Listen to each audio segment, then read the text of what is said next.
Welcome to lecture number 20. If you remember, throughout our discussion of CVP analysis, we have been using only one product. But normally होता यही है कि most of the companies जो होती हैं, they are into production of more than one product. So in such a case, then how do you calculate the CVP income statement? How do you make the CVP income statement using multiple products? That is where the concept of sales mix is used. Sales mix is the relative percentage in which a company sells its multiple products. For example, if 80% of HP's unit sales are printers and other 20% are PCs, its sales mix is 80% printer to 20% PCs. It means that for 100% sales of HP in a given month, 80% will be printers and 20% of sales will be related to the PCs. So this concept is called sales mix. Sales mix is important to managers because different products often have substantially different contribution margins. आप देखेंगे for example if you are into production of cars, let's say if we talk about Ford. So Ford के जो SUVs हैं, sports utility vehicles and F-150 pickup trucks, they have a higher contribution margin compared to its economy cars. It means that for any company which is into production of multiple products, each product will give it a different value of contribution margin. So how do you calculate the break-even sales in units when you have multiple products? Companies can compute break-even sales for a mix of two or more products by determining the weighted weighted average unit contribution margin of all the products. To illustrate, assume that Vargo Video sells not only camcorders but high definition TVs as well. Vargo sells its two products in the following amount. So Vargo is into production of two products. One is camcorders, and then the second one is TVs. So it sells 1,500 camcorders and 500 TVs. The sales mix expressed as a percentage of 2,000 total units sold is as follows. So the total number of cams sold is 1,500 and total number of TVs sold is 500. So the total number of products sold is 2,000. So for camcorder, the sales mix is 75%, which is calculated by dividing the number of cams sold by the total number of units sold. And same as with the TVs, which has a sales mix of 25%. That is 75% of 2,000 units sold are cams and 25% of the total units sold are TVs. So now this illustration shows additional info related to Vargo Video. The unit contribution margin for cams is 200 and for TVs is 500. Vargo's fixed cost total 275,000. So the selling price for cams is 500. As we have been seeing all along, its variable cost is 300. So the contribution margin is 200. For TVs, selling price is 1,000. VC is 500 per unit. So the contribution margin is 500. And the sales mix is 75% for cams. And for TVs, it is 25%. To compute break-even for Vargo, we must determine the weighted average unit contribution margin for two products. We use weighted average contribution margin because Vargo sells 3 times as many cams as TVs. So for any given period, as we saw in this period, it sold a total of 2,000 units, and out of those 2,000 units, 1,500 were cams and 500 were TV.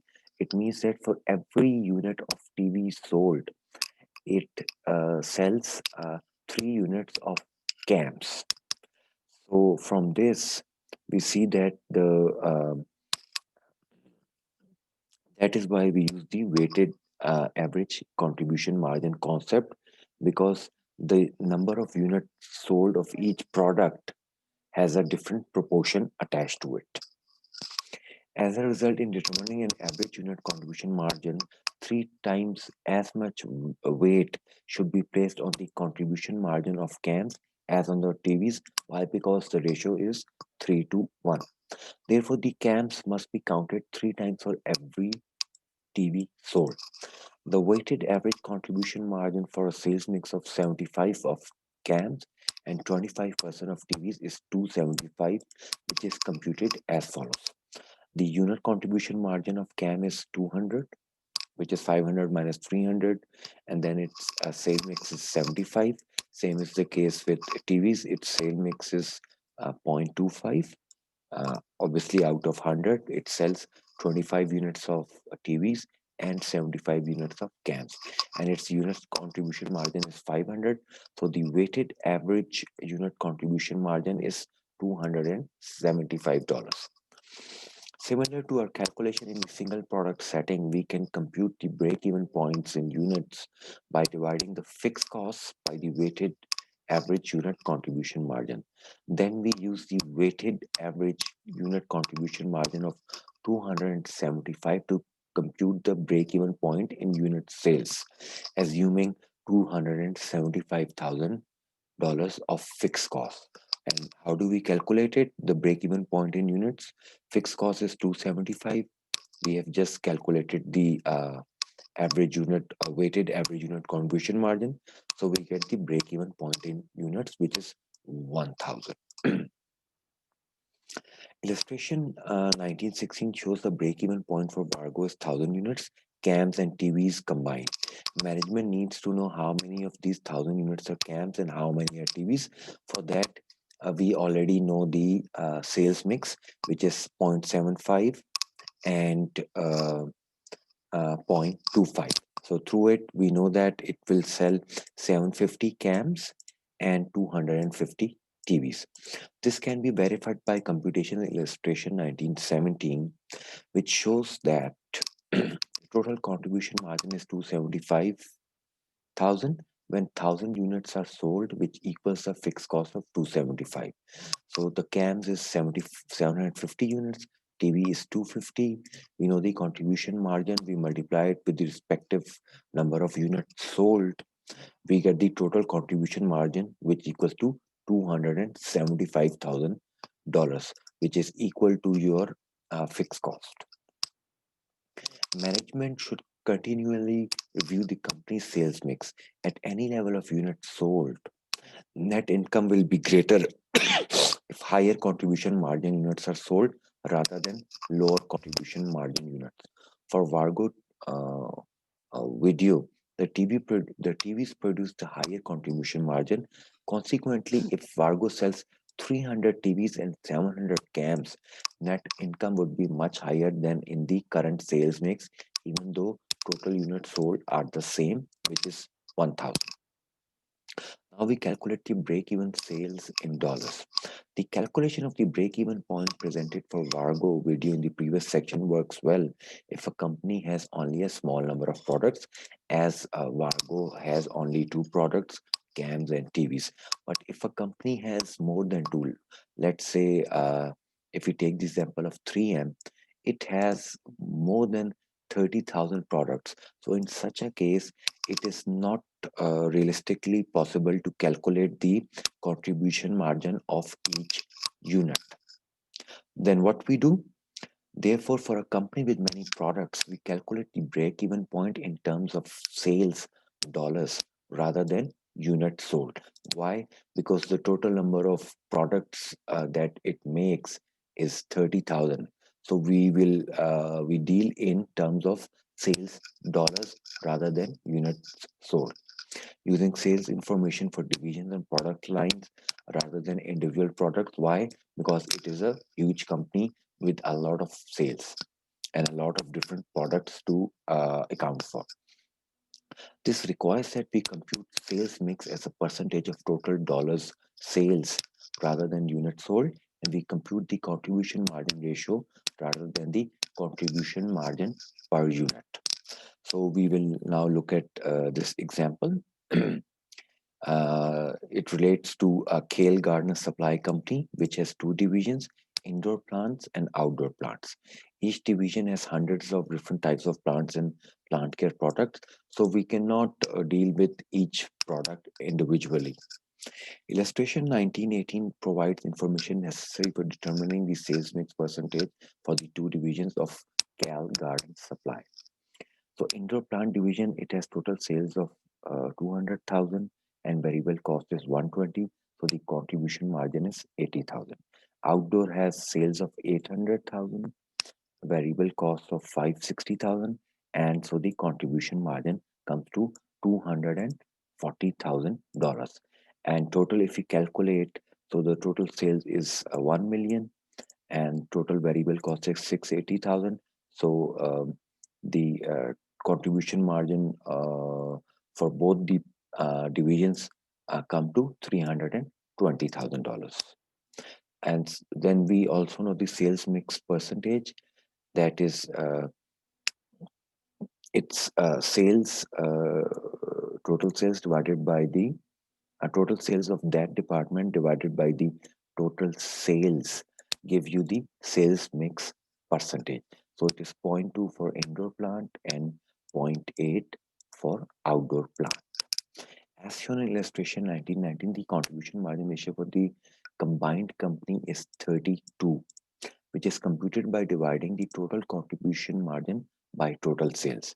So the total contribution that we calculated is 320,000, and if we divide it by the total sales, that will come to which is 1 million, so it will come to 0.32. It is useful to note that the contribution margin rate ratio of 32 is a weighted average of individual contribution margin ratios of two divisions, and their individual ratios were 40% and 30%. To illustrate, in illustration 1920, we multiply each division's contribution margin ratio by its sales mix percentage based on dollar sales and then sum these amounts. So the contribution margin for indoor plant division is 0.4 and sales mix percentage is 0.2. The outdoor plant division is 0.3 contribution margin ratio and the sales mix percentage is 0.8.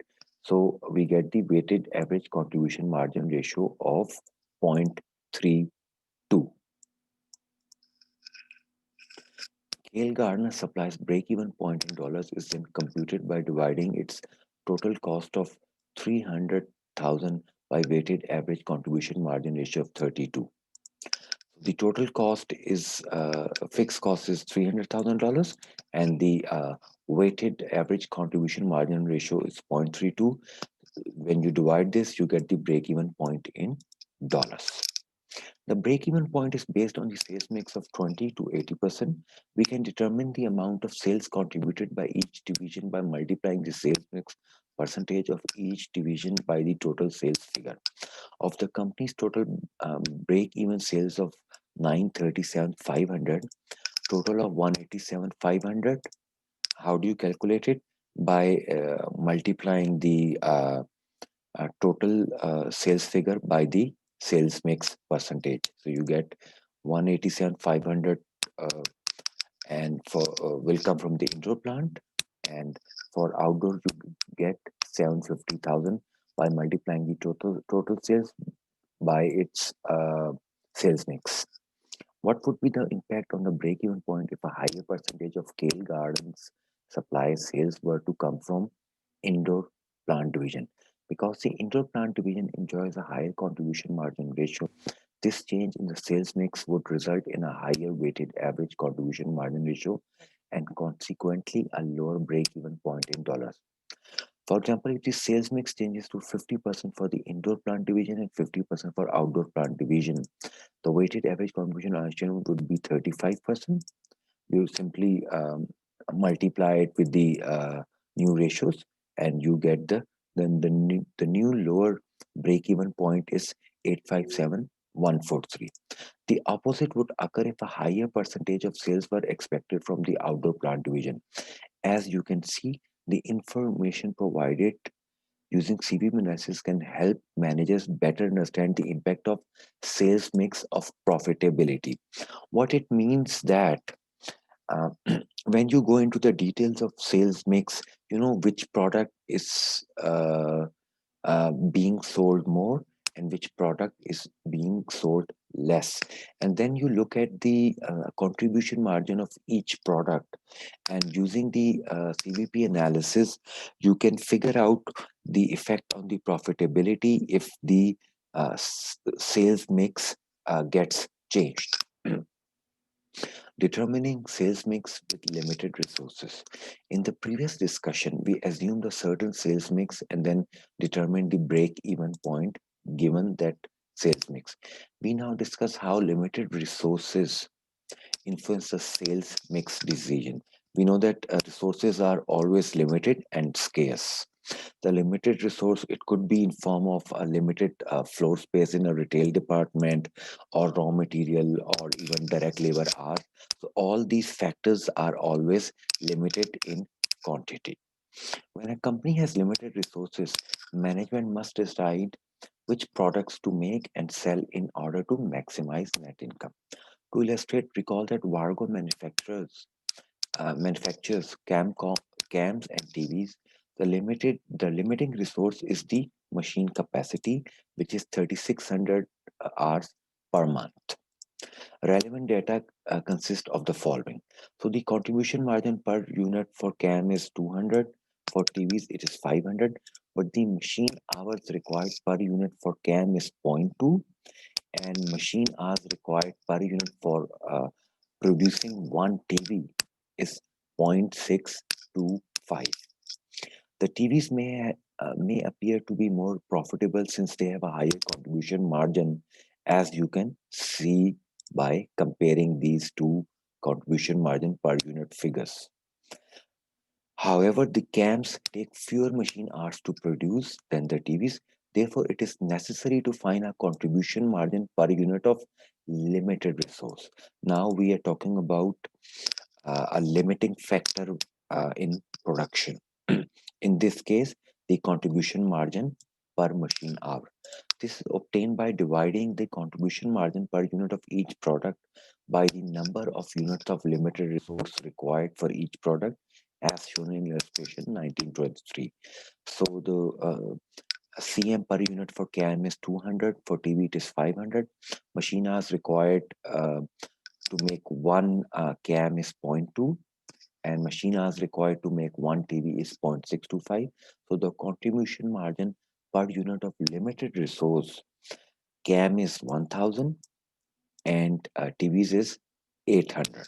the, the computation shows that the camcorders have a higher contribution margin per unit of limited resource. This would suggest that given sufficient demand for cams, Vargo should shift the sales mix to produce more cams or increase machine capacity. Now, here what it means that contribution margin per unit of limited resource, when we talk about the cams, so for one machine hour, you will have a contribution margin of $1,000 from cans and a contribution margin of $800 from TVs for one limited resource, which is the machine hour in this example. As indicated in illustration 1923, the constraint for the production of TVs is the larger number of machine hours needed to produce them. Why? Because it takes 0.6 to 5 hours to make one TV, and it takes zero point 0.2 hours to make one can. In addressing this problem, we have taken the limited number of machine hours as a given and have attempted to maximize the contribution margin given the constraint. One question that Vargo should ask, however, is whether this constraint can be reduced or eliminated. If Vargo is able to increase machine capacity from 3,600 to hours to 4,200 hours. The additional 600 hours could be used to produce either the cams or TVs. The total contribution margin under each alternative is found by multiplying the machine hours by the contribution margin per unit of limited resource as shown below. For machine hours, it is contribution uh, contribution per unit is 600. Why? Because you're increasing the machine capacity from 3600 to 4200 hours, and you divide it by the contribution margin per unit of limited resource, which is 1000 for cam as and 800 for TVs, as we had calculated here. So we use the same figures here as well, and this way we get the contribution margin, which is 600,000 for cams and 480,000 for TVs. From this analysis, we can see that to maximize net income, all of the increased capacity should be used to make and sell the cams. Because if for the additional 600 machine hours that you're getting, if you focus only on cams, you will earn more contribution margin than if you focus on TVs. Varco's manufacturing constraint might be due to a bottleneck in production or to poorly trained machiners. In addition to finding ways to solve these problems, the company should consider other possible solutions such as outsourcing part of the production, acquiring additional equipment, or striving to eliminate any non value added activities. This approach to evaluating constraints is referred to as the theory of constraints.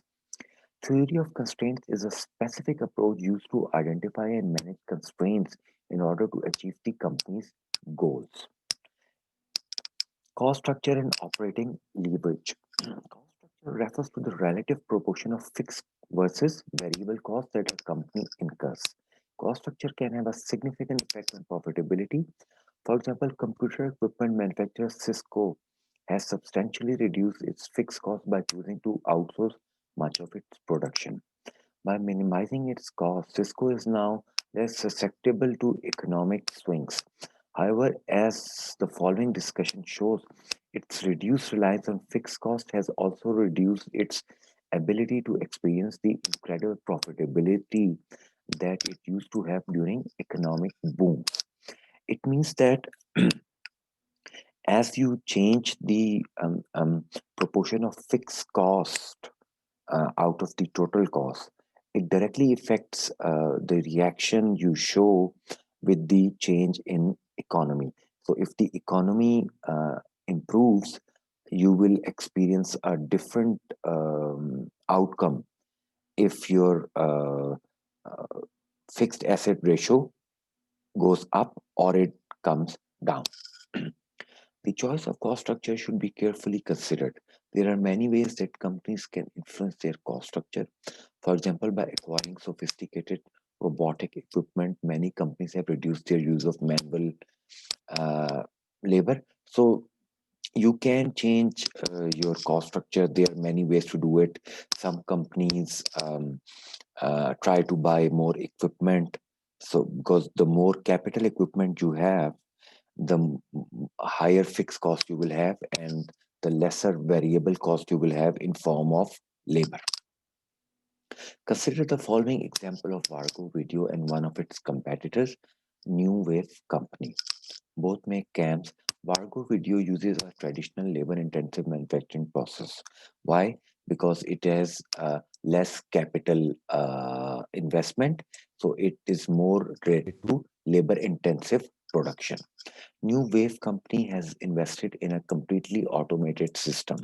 The factory employees are involved only in setting up, adjusting, and maintaining the machinery. So the the processing of New Wave Company is more capital intensive, and the production of um, Vargo is more labor intensive.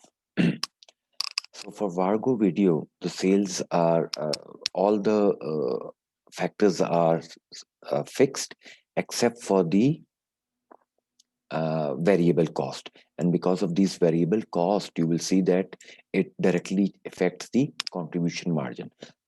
So sales for both the companies are $800,000 each. Variable cost of Vargo is 480 and variable cost of New Wave is 160.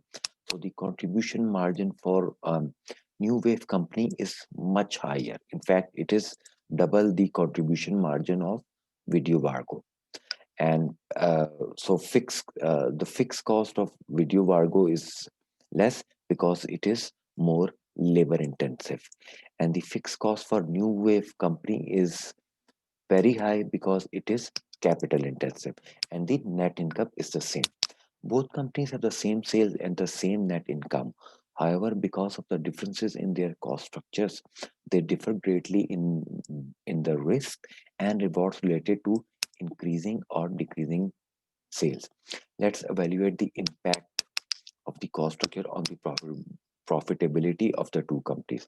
Effect on contribution margin. The contribution margin for Vargo is 320 and New Wave is 640, as you can see here.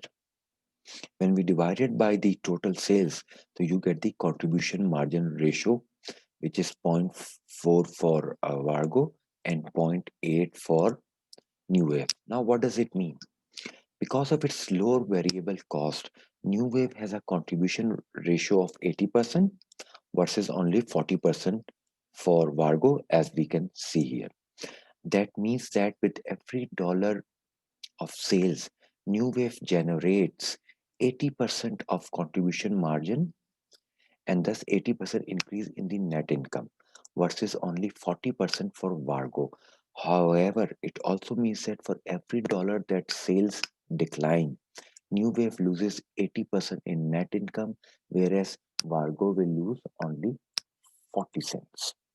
New Wave's cost structure, which relies more heavily on fixed costs, makes it more sensitive to changes in sales revenue. So this paragraph pretty much sums up the concept of cost structure and how it affects the contribution margin and how it affects the um, reaction that you show as a result of any change in the market situation. Effect on break-even point. The difference in cost structure also affects the break-even point. The break-even point for each company is calculated in illustration 1927. We know the fixed cost 200,000, 520,000 from this example. You get the fixed cost divided by the contribution margin ratio is 0.4, zero point 0.8. So the break-even point in dollars is 500,000 and $650,000. Effect on margin of safety ratio. We can also evaluate the relative impact that changes in sales would have on the two companies by computing the margin of safety ratio. Illustration 1928 shows the computation of the margin of safety ratio for the two companies. Actual sales are 800,000 for both. Break-even sales for New Vargo is 500,000 and New Wave is 650,000. When you divide it by the actual sales, so you get the margin safety ratio. For New Vargo, it is 0.38%, and for New Wave, it is 0.19%, which means that it can lose 38% of its uh, income and then it will go into a loss. As for New Wave, it has a very limited um, margin of safety ratio. The difference in the margin of safety ratio also reflects the difference in the risk between the two companies. Vargo could sustain a 38% decline in sales before it be operating at a loss, and a New Wave, as you can see, is half of it. Operating leverage. Operating leverage refers to the extent to which a company's net income reacts to a given change in sales. Companies that have higher fixed costs relative to variable costs have higher operating leverage. When a company's sales revenue is increasing, high operating leverage is a good thing because it means that profit will increase rapidly. But when sales are declining, too much operating leverage can have um, devastating consequences. So, operating leverage refers to the extent to which a company's net income reacts to a given change in sales. So, as the volume of your sales change, how does it affect the net income? That is called operating leverage. Degree of operating leverage. How can we compare the operating leverage between two companies? The degree of operating leverage provides a measure of a company's earning volatility and can be used to compare companies. Degree of operating leverage is computed by dividing the contribution margin by net income. So the contribution margin for Vargo is 320, for New Wave is 640, and net income for both are same. So the degree of operating leverage for Vargo is 2.67 and New Wave is 5.53. So New Wave's earnings would go up or down by about two times as much as Vargo's with an equal increase or decrease in sales. For example, suppose both companies experience a 10% decrease in sales. Vargo's net income will decrease by 26.7%. Why? Because it is 2.67. It is the degree of operating leverage. You multiply it by the percentage decrease. So that it comes to 26.7%, while new waves will decrease by 53.3%. Thus, new waves' higher operating leverage exposes it to greater earning volatility risk. You should be careful not to conclude from this analysis that a cost structure that relies on higher fixed cost and consequently has higher operating leverage is necessarily bad. So this is the end of lecture number um, 20. We have done in detail the concept of cost volume profit analysis with respect to a single product and then with respect to a company which is into production of multiple products.